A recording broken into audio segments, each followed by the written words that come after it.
Un honneur de vous retrouver pour cette nouvelle page d'information. Bonsoir à tous et bienvenue dans ce 19h. À la une de ce soir. L'arrêt brutal des travaux dans les services affiliés au SINABEF suite à l'incarcération de leur secrétaire général a été suivi par la majorité des services concernés. Vous allez avoir les détails dans ce journal. Les agressions sexuelles restent d'actualité dans la région de Sikasso et ce, malgré les dénonciations des services de protection des enfants. Vous allez avoir le cas d'une fillette de 5 ans qui s'est produit ces derniers jours dans ce journal. Les examens du diplôme d'études fondamentales ont pris fin ce mercredi 6 juin 2024 et malgré les mises en garde des autorités scolaires contre la fraude, plusieurs tentatives ont été constatées et mises en échec. Et voilà donc pour les sommaires.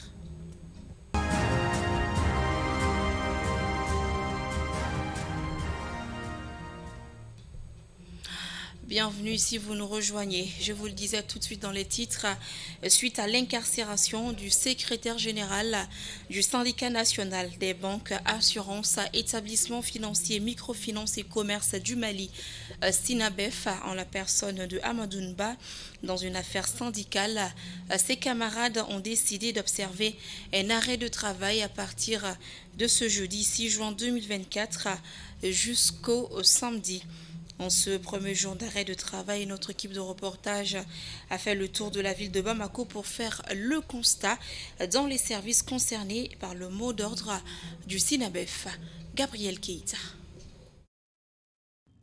SINABEF, secrétaire général, Aline UNTM, secrétaire général adjoint. En effet, après l'interpellation au pôle économique et financier, hier mercredi 5 juin 2024, suite à une plainte en lien avec le renouvellement du bureau syndical de la BDM-SA, le secrétaire général adjoint du SINABEF et le secrétaire général adjoint de l'UNTEMA, Amadounba, a été placé sous mandat de dépôt. Aussitôt informé, le bureau exécutif du SINABEF a tenu une réunion extraordinaire le même jour, mercredi 5 juin, pour statuer sur la situation de leur camarade secrétaire général. À l'issue de la réunion, il a été décidé. Nous, membres du bureau exécutif national du SINABEF, syndicat national des banques, assurances, microfinance, commerce, entreprises pétrolières, décidons d'arrêter les travaux dans toutes les entreprises affiliées au SINABEF à partir de demain jeudi, le 6 juin 2024 jusqu'au samedi 8 juin 2024. Faisant un tour dans la ville de Bamako pour faire le constat, on constate le respect du mot d'ordre du SINABEF par la majorité des comités syndicaux membres. Comme certains établissements bancaires, plusieurs stations sont fermées à ce premier jour d'arrêt de travail. Comme annoncé sur les réseaux sociaux, un des comités de la Banque de développement de Mali, BDM-SA, à l'origine de la plainte, s'est désolidarisé de ce arrêt de travail et des agences sont ouvertes. Aussi, le service est en cours dans des stations non affiliées au SINABEF. Enfin, les membres du SINABEF dénoncent une atteinte à la liberté syndicale et exigent la libération immédiate de leur secrétaire général avant toute reprise du travail. Je vous propose à présent de suivre la réaction de certains membres du SINABEF qui se réjouissent du respect du mot d'ordre et invitent ces militants à rester mobilisés. Suivons. Nous avons fait un mot d'ordre d'arrêt du travail pour 3 jours. C'est relativement à notre camarade secrétaire général Hamadoun Ba, secrétaire général du SINABEF, secrétaire général adjoint de l'UNTEM, qui au cours de la procédure de la mise en place des bureaux, comme disent les textes, nos textes, il s'agit des textes qui régissent les syndicats, un bureau a été mis en place. Donc nous, à notre grande surprise, le secrétaire général qui est démis de ses fonctions, qui porte plainte devant un juge, et il a été arrêté. Nous, comité, comme on appelle les syndicats nationaux des banques, assurance, microfinance, entreprises pétrolières, commerce, au cours de notre réunion du bureau exécutif national hier, nous avons convenu, c'est tous les militants, nous avons convenu d'arrêter du travail à partir de ces jours 6 juin jusqu'au 8 juin. Donc, et l'ensemble des militants et militantes de toutes les entreprises affiliées au SYNABEF est en train de respecter ces mots d'ordre d'arrêt du travail sur l'ensemble de l'étendue du territoire.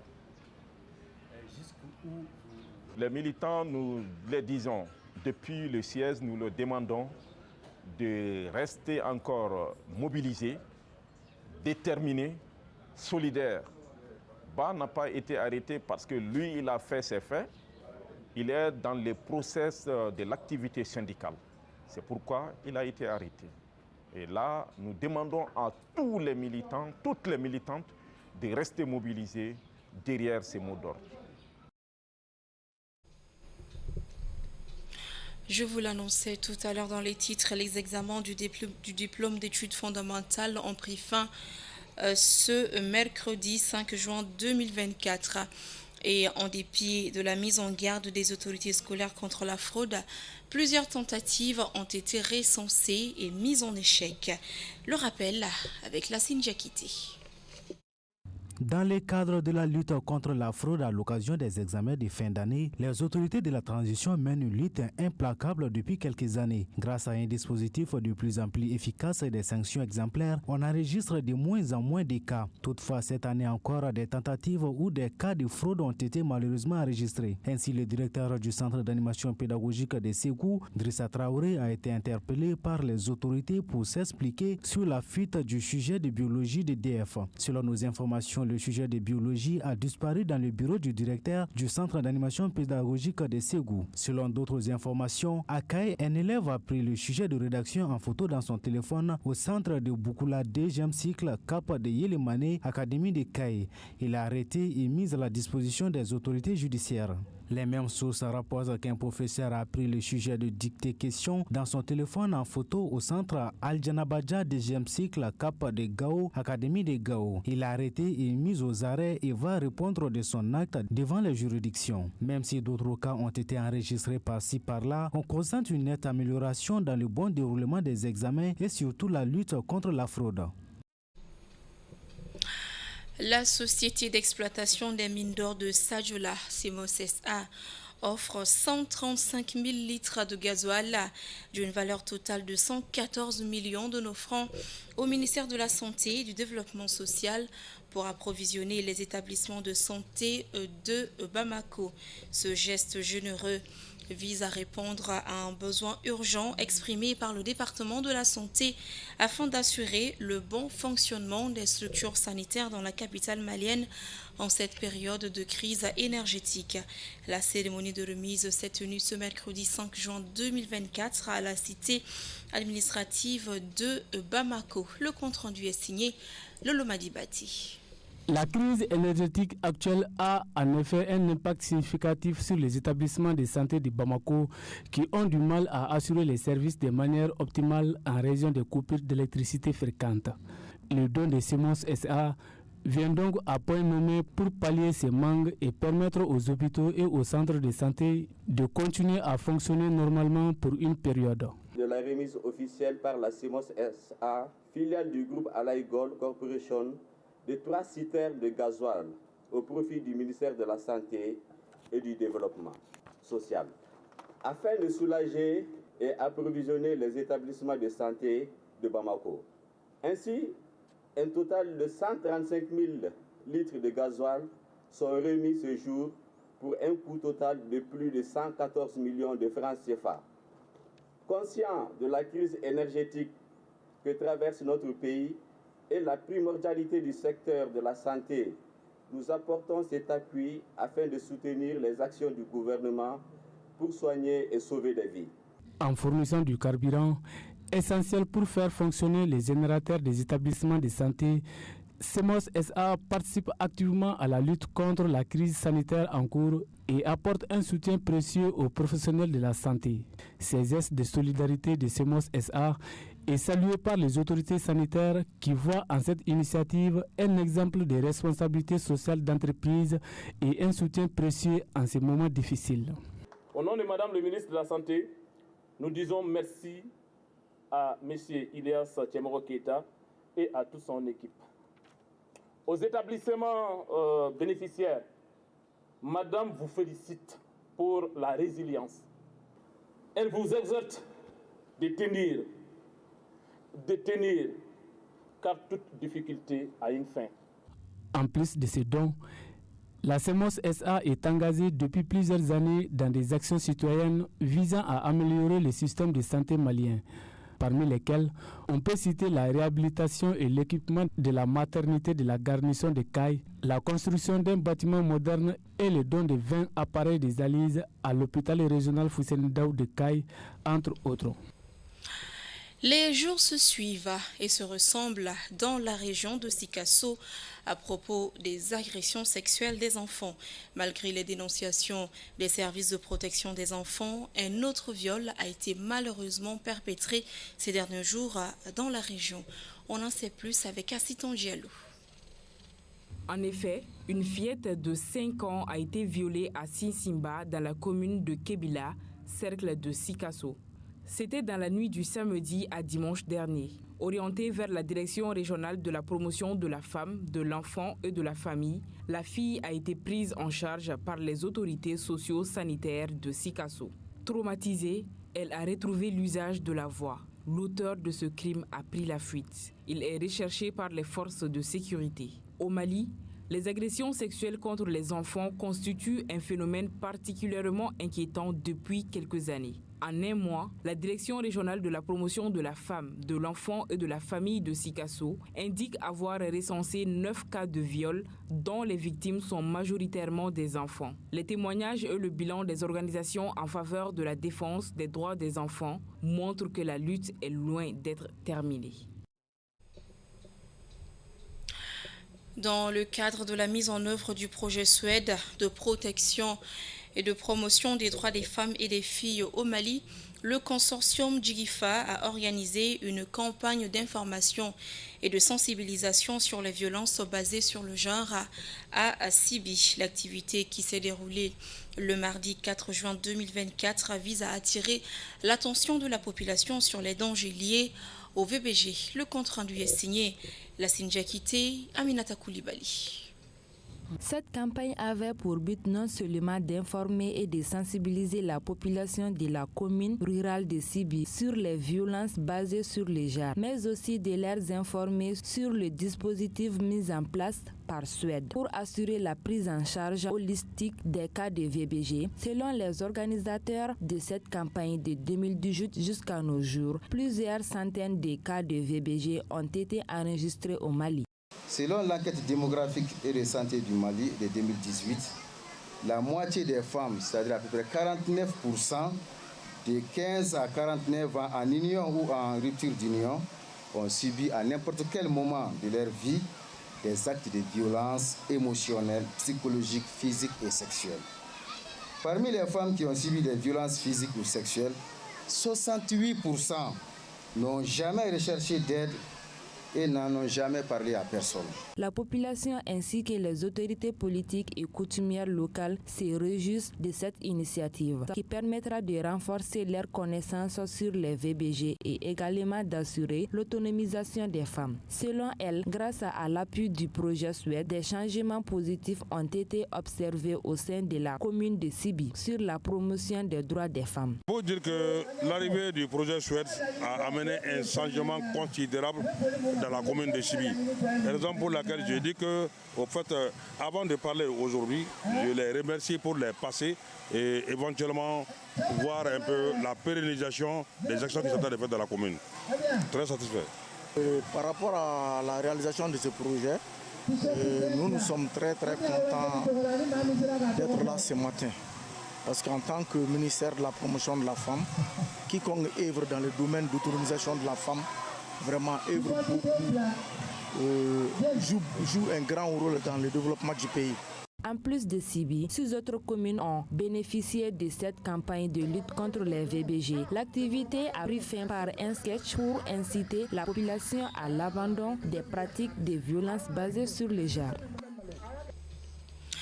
L'Agence des Nations Unies pour les réfugiés, UNHCR, au Mali, en partenariat avec Ecobank, viennent en aide aux déplacés de Bamako. Elles ont lancé ce mercredi 5 juin 2024 sur le site des déplacés de Sénou la distribution de cash multiforme de plus de 75 millions de francs CFA au profit de ces déplacés. Une opération qui permettra à ces personnes vulnérables de mieux célébrer la fête de Tabaski. Le compte-rendu est signé Bakary MCDB.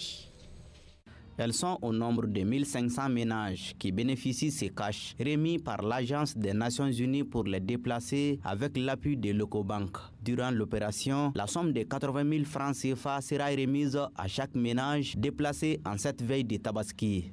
Donc nous avons donc décidé c'est des sommes qui sont certes modestes, mais d'à peu près près de 75 millions de francs CFA vont être distribués aux populations déplacées internes de Bamako. Bien entendu, ça tombe à quelques jours de la fête et on estime que c'est une façon aussi d'aider ces populations souvent désœuvrées, souvent appauvries, de retrouver une certaine dignité, de pouvoir célébrer la fête dans de meilleures conditions. Présent au lancement de cette opération de distribution de cash aux déplacés, le directeur national de développement social a rappelé le sens de ces gestes solidaires avant d'inviter les bénéficiaires à faire bon usage de ces dons. C'est 2 fois le SMIC du Mali. Donc ça permet vraiment, pendant un bon temps, de pouvoir sortir un peu de cette dépendance et tendre la main. Donc ces 80 000, j'invite vraiment à faire une bonne utilisation, faire en sorte que la famille puisse passer le moment de fête dans de bonnes conditions et qu'après la fête, qu'ils puissent aussi mener quelques activités qui les permettent vraiment de réconcilier un peu le train de vie avec la situation actuelle du pays. Ce geste de solidarité qui intervient à quelques jours de la fête de Tabaski est considéré comme un ouf de soulagement pour ses bénéficiaires.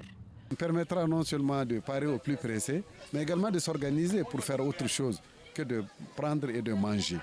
Et nous ne pouvons que leur dire merci.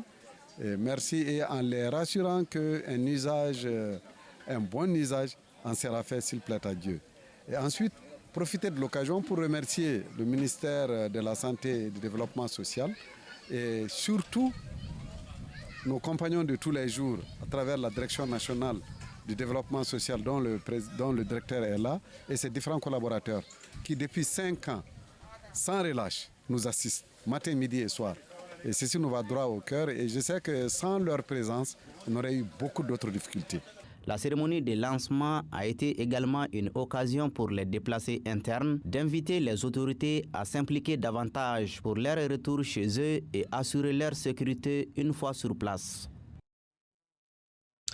Par ailleurs, en prélude au lancement de la grande foire de Tabaski 2024 dénommée Céliba Sougou, la présidente de la commission d'organisation s'est rendue sur les lieux ce mercredi 5 juin 2024 au parc des expositions de Bamako afin de s'assurer que tout est fin prêt pour accueillir ce grand événement qui se tient du 6 au 22 juin 2024.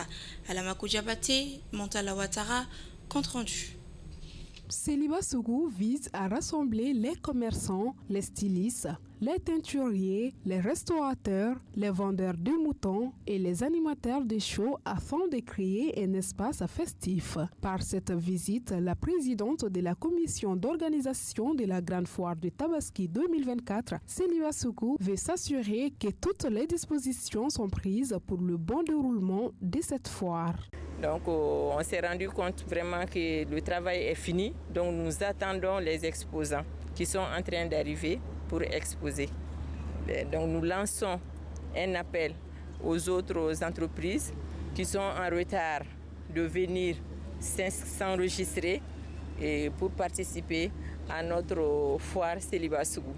Après les visites des différents stands en cours d'installation de l'espace dédié à la vente promotionnelle de moutons du parc d'attractions pour enfants, jeunes et adultes, le secrétaire général de la Chambre de commerce et d'industrie du Mali s'est réjoui de ce projet de grande foire de Tabaski, Céliba Soukou. Donc, quand on dit Céliba Soukou, il s'agit de tout pour la fête de Tabaski. Tout pour une famille pour la fête de Tabaski.